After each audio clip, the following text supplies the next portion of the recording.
Ladies and gentlemen, please welcome the 2021 NBA champions, the Milwaukee Bucks.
Ladies and gentlemen, the President of the United States, accompanied by Mr. Mark Lasry and Mr. Giannis Antetokounmpo.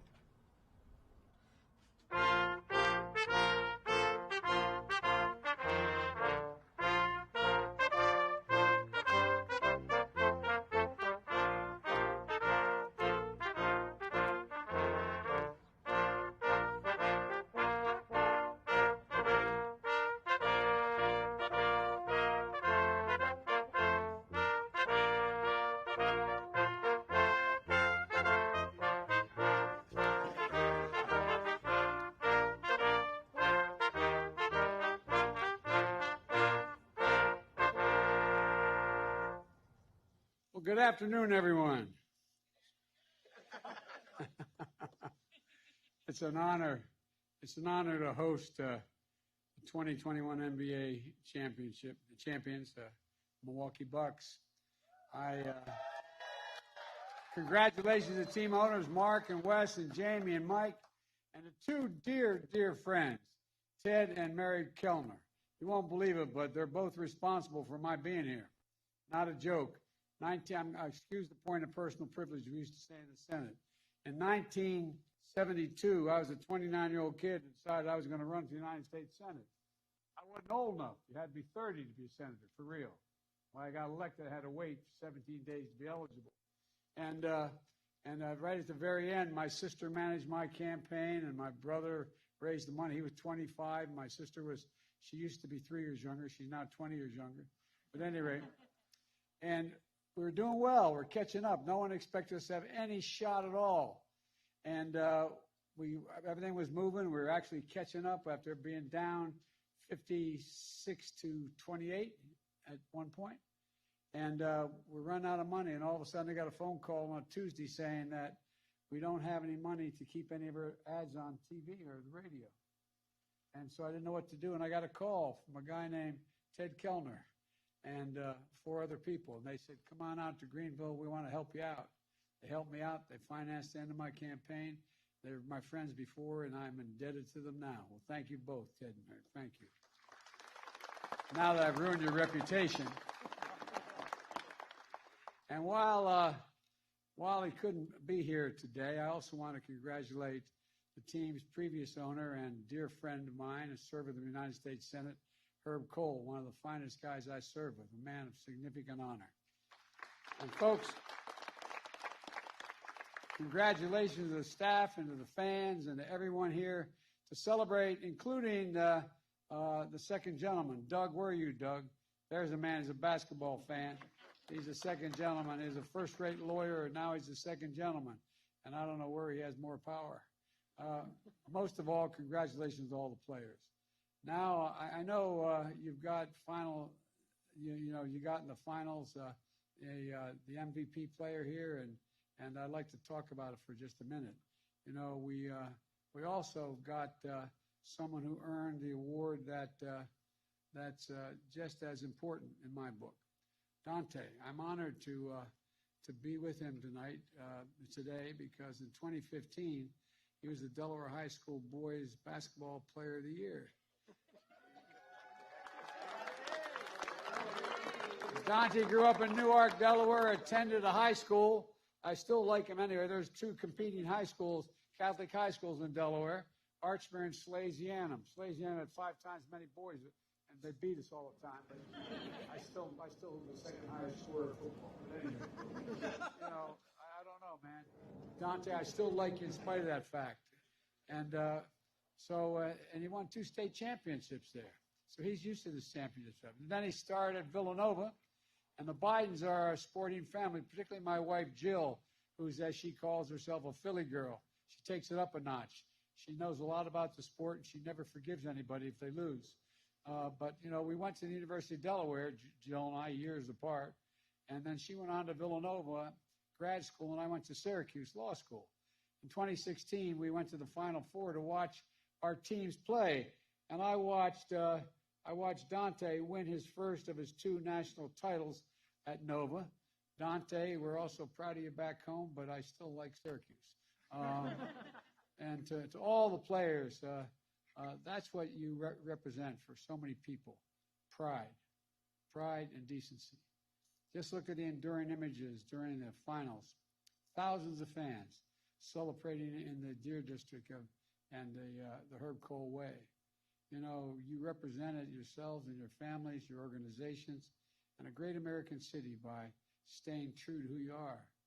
You did the work in the off season and during the grueling regular season. In the playoffs, down 0-2 against Brooklyn, and then to make it just to keep the owners and your coach in constant perspiring. On the finals, you were down 0-2 against Phoenix. But you never gave up. I watched. It was amazing how you came back. You always believed. And Coach Bud, you got them to play as a team. You know, Giannis, 50 points. 50 points. To seal Game 6 to win the Bucks' first championship in 50 years since Kareem Abdul-Jabbar and Oscar Robinson won it for the Bucks. And the worst part is, I remember them both. I was a kid. Remember them both. Final MVP, 2-time NBA MVP, 5-time All-Star, and just named to the list of the 75 greatest NBA players ever. I might add that I'm proud that 2 Syracuse guys made it, Carmelo Anthony, as well as Dave Bing. I actually was at graduate school when they were playing, and who played around this time, the time I was there. And at just 26 years old, you're just getting started. What makes it even more special is you won the title with your brother, who is here today, and you joined another brother already with a ring. What a hell of a family, I tell you what, man. I think you won the gene pool. And you still got 2 more, right? And sons living the dream of an immigrant family from Nigeria and then Greece in search of new opportunity. In struggles they always dreamed. Brothers who once had to share the same basketball shoes, all 5 of them, before they got to the NBA. I tell you what, I would have liked to have been there when that fight went on, who got the shoes when. But at any rate, I know your mom is so proud of you and is watching, and your dad's watching, looking down, watching over you all. And your baby boys who will grow up knowing that anything is possible. And that's the power of the team's example and not just winning the title. Last year as a team, you took a stand for justice and peace in the wake of Jacob Blake's shooting in Kenosha, Wisconsin. And you've gotten people engaged. Now, it really mattered. I remember calling your coach. You got people engaged in the vote, in the political process. You've encouraged fans to get vaccinated. You know, I just want to thank you. I want to thank Drew Holiday and his wife Lauren, who, by the way, is probably a better athlete. You're good, but I tell you what, you married way up, pal. Jill and I watched her. Seriously, we watched her bring home the Women's World Cup in place in 2015 to add to her 2 other Olympic gold medals. I mean, what the hell, you know? And they're world-class athletes, and they talked about why getting vaccinated is so important, and to protect yourself and those you love and people around you, and it matters. So I want to thank you both, and I'll conclude with this. This year marks the 75th anniversary of the NBA. During that time, we've seen generations of players define their eras with their styles of play and their personalities. We've seen a distinctly American game become the fastest growing sport in the world. The fastest growing sport in the world.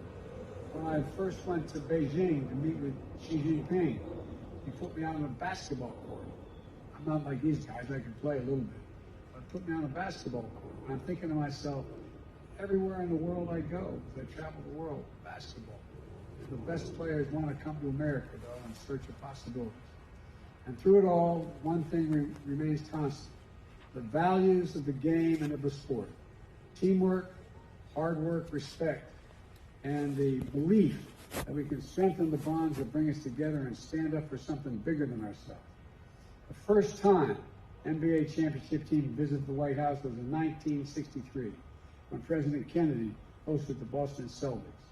A few months later, in August, Bill Russell returned to Washington, this time to stand on the steps of the Lincoln Memorial to hear Dr. King and his speech on I Have a Dream from the whole nation. Today, I'm honored to welcome the Milwaukee Bucks to continue that tradition. In sport and in democracy, unity, perhaps, is the most elusive thing and the most necessary thing. But that's who this team is. They're unified. That's who we are as a nation. As we saw over the weekend, with the getting closer to passing the consequential investments in our nation and our people, there's nothing stopping us when we work together, nothing. And as one team, as one nation, there's not a thing we've ever failed to do. Never, ever, ever, and the American people have given half a chance to ever let their country down. And just like you've worked together, and watching you has just been incredible. So congratulations, Milwaukee Bucks. The best of luck for the rest of this season. Actually, this is a season just beginning for us here. But all kidding aside, best of luck next year, but you all are the best. You're the best, and it's a great honor to have you here. Now, I think I'm supposed to introduce somebody, but I'm not sure who I'm supposed to introduce now.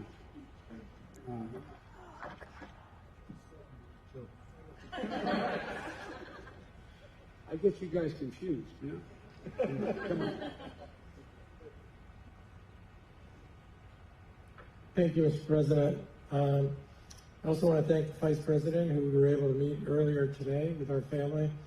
I never know, do I say thank you, Doug? Do I say thank you, second gentleman? But either way, it's been a real pleasure, and I want to thank you for being here. We want to thank everybody here. It's been a real honor for us, I mean, obviously, as a team, and for everything that we stand for and everything that we've done. But you know, it's actually really cool to win a championship. You get to come to the White House. And, you know, I think for us, the one thing we'd like is hopefully we'll come back here next year. So, and we'll do it again. You know, what the hell? Why don't we come back for the next 4 years? We'll just keep coming back. You know what? Let's do it for 8 years. And then we'll do it here. That's a good idea. It is, isn't it? So, we want to say thank you. I want to introduce Giannis, who really needs no introduction. As the President said, he led our team to the championship. So without further ado, Giannis.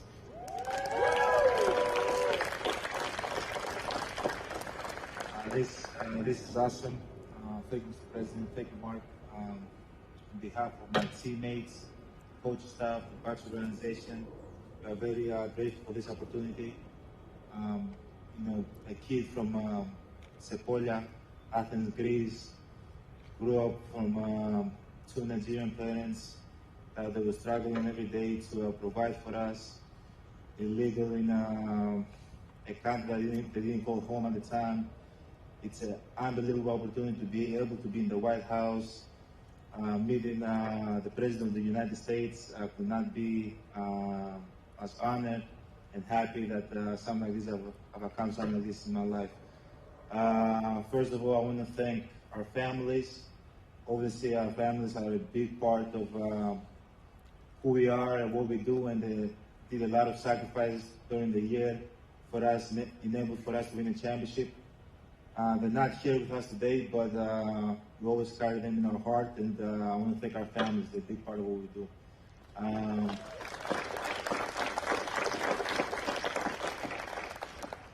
Also, thanks to the Bucks fans. We have the best fans in the world. They support us from day one. They support us when we won. We were the worst team in the NBA, and 8 years later, we were the best team in the NBA. And they support us all the way along, and we couldn't do it without them.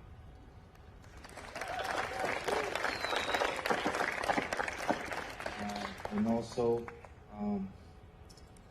for everybody out there, this is a great example that, with hard work, with sacrifices, if you dedicate yourself and waking up every single day and try to get better in anything you do, in anything you love, and believing in your dreams, you can accomplish great things in life. And man, as I said, I've done that my whole life, and I'm in the White House, and this is awesome.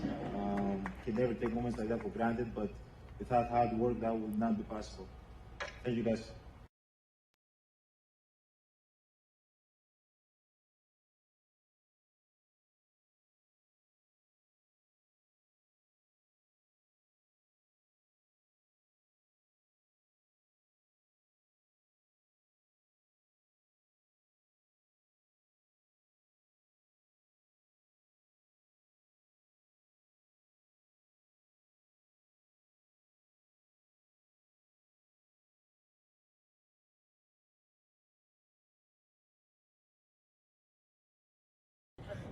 You're doing a photograph? Give me a jersey. Oh, all right.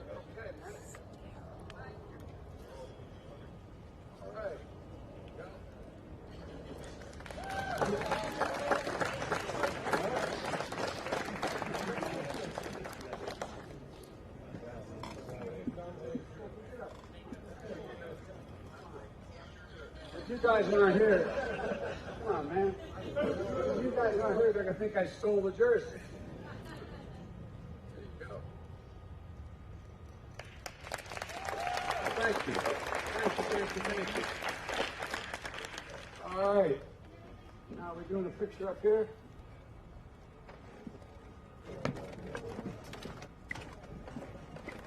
All right. This is the only